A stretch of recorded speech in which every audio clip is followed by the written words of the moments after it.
Hi there, Phil the Practical Gardener again.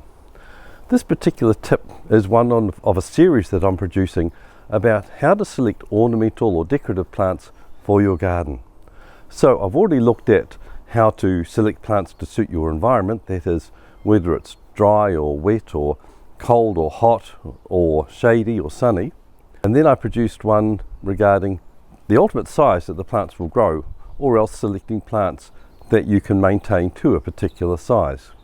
Later on I'll be releasing ones on selecting evergreen or deciduous plants, heirloom or heritage plants, and finally plants that are native to your area.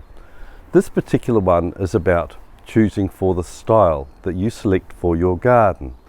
Quite often people go to a garden store, they'll see a plant and it'll be in sumptuous flower, they'll buy it, they'll take it home. There's two things wrong with that. One is that those flowers will probably only last a month or so, a couple of months.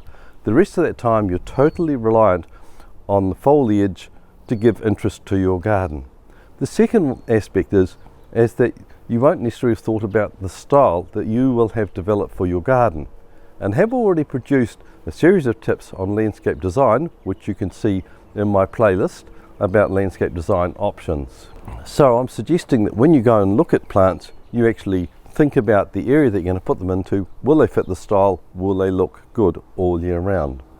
I'll be looking at aspects such as the style that you select, the signature plants, the infill plants that you would use for that area, selecting for things like leaf colour, leaf texture and such like. So without more ado, let's get into it.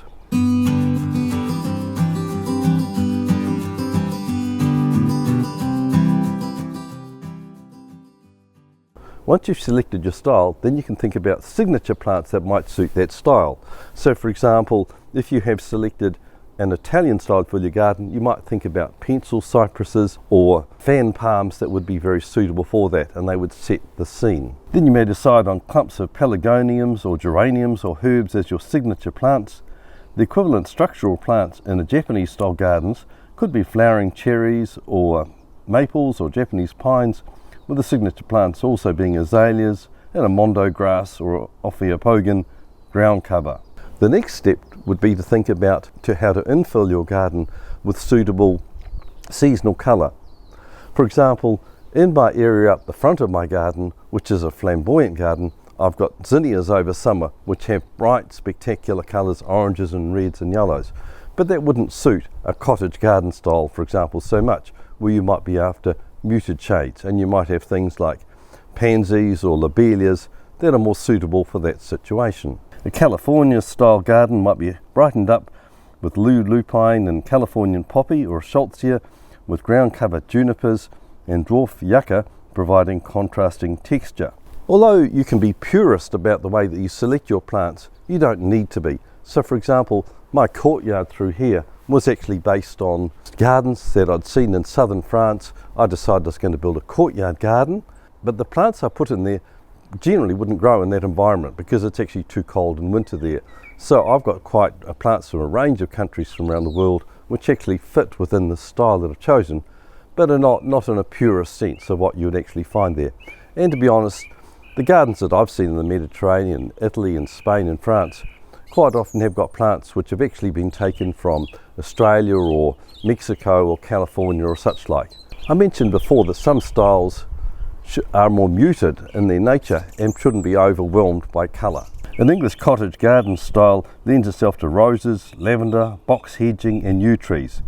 Introducing a flamboyant plant such as a variegated canna or a begonia or a bougainvillea could add a jarring and discordant note. A plant family or a group could actually be selected to create a theme or style of its own.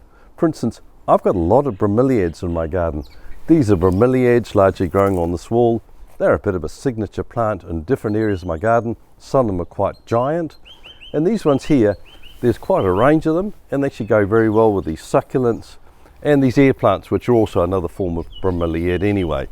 So I've sort of got a theme of bromeliads through my ornamental gardens. Another example would be succulents, which are actually often unrelated to each other, but a garden planted with them can look well coordinated with a striking sense of personality. A herb garden would be another example where you could create a characteristic ambience. A distinctive style can be created with texture and pattern of leaves. European fan palms and cordyline trees can be underplanted with broadleaf ligularia and fine-leaved lamandra plants, creating a stunning impact. Contrasting leaf colour can form a similar effect. Plum-coloured loropetalum and bright green citrus shrubs can be combined with variegated agapanthus, canna and beschorneria to create a colourful year-long display. Another theme that you can use, and the final one I'm going to look at, is using a theme that is actually indigenous or native to your area. So behind the camera there, I've got an area that I call my retreat, which on hot summer days I can go into. It's shaded by tree ferns that are native to my area, and I've planted other ferns on a vertical garden there and a range of similar plants which coordinate very, very well to create a nice, cool, relaxing area over the summer where I can enjoy a nice cool beer. So depending on your area, you could choose a desert environment or an alpine one or a coastal theme that might actually fit your particular location. So that's the range of aspects I would consider when I was thinking about the style for my garden. I hope you found this interesting. Just a reminder that I have actually produced a book recently called Down to Earth Gardening, which actually covers all of the different aspects that I'm covering in my tips here, 202 of them in fact, and that is available through the links I've put in the description down below. Also, I'm interested in your comments or suggestions that you might have about how you could actually apply these concepts to your particular garden or area.